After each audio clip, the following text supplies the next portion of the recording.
পর্যায়ক্রমে ঢাকা শহরে AI camera বসানো হবে জানিয়ে DMP commissioner Moseley Uddin Ahmad বলেন, ট্রাফিক আইন লঙ্ঘনকারীরা ডাকযোগে মামলার নোটিশ পাবেন এবং ডিএমপি নির্ধারিত 2টি নম্বর থেকে মোবাইলে মেসেজ যাবে। দুপুরে রাজধানীর সংসদ ভবন এলাকায় লেক রোডে এআই ক্যামেরা দ্বারা ট্রাফিক মামলা দায়ের ও যানবাহন মনিটরিং কার্যক্রমের উদ্বোধন অনুষ্ঠানে তিনি এসব কথা বলেন। আর বাদলের রিপোর্ট। রাজধানীতে ট্রাফিক শৃঙ্খলা ফেরাতে বিভিন্ন সিগন্যালে এআই ক্যামেরা স্থাপনের কারণে আইন মানতে শুরু করেছেন চালকরা। লালবাতির সিগন্যাল না মানলেই দেয়া হচ্ছে মামলা। এর ধারাবাহিকতায় রাজধানীর সংসদ ভবন এলাকায় লেক রোডে ট্রাফিক আইন মানাতে স্থাপন করা হয়েছে এআই ক্যামেরা।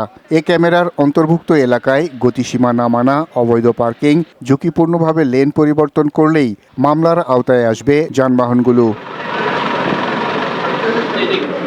এই এলাকার ক্যামেরা মনিটরিং কেন্দ্র মোহাম্মদপুরের আওরঙ্গজেব রোডে ট্রাফিক ডিসির কার্যালয়ে। সেখানে বসেই ট্রাফিক পুলিশ মনিটরিং করার পাশাপাশি আইন লঙ্ঘনকারীদের বিরুদ্ধে দিবে মামলা। উদ্বোধনী অনুষ্ঠানে ডিএমপি কমিশনার রাজধানীবাসীকে ট্রাফিক আইন মেনে চলার পরামর্শ দিয়ে বলেন, আইন ভাঙলে তাদের বিরুদ্ধে মামলা হবে। এই আধুনিক প্রযুক্তি সরাসরি আমাদের কমান্ড সেন্টারের সাথে সংযুক্ত। কোনো যানবাহন এই সুরক্ষিত সড়কে গতিসীমা লঙ্ঘন করলে, বিপজ্জনকভাবে লেন পরিবর্তন করলে, চালক এবং আরোহী হেলমেটবিহীন মোটরসাইকেল চালনা করলে, অবৈধ পার্কিং এবং যানবাহন চলাচলে প্রতিবন্ধকতা সৃষ্টি করলে এআই ক্যামেরা স্বয়ংক্রিয় নিখুঁতভাবে শনাক্ত করবে এবং ডিজিটাল পদ্ধতিতে প্রসিকিউশন বা মামলা রুজু হবে।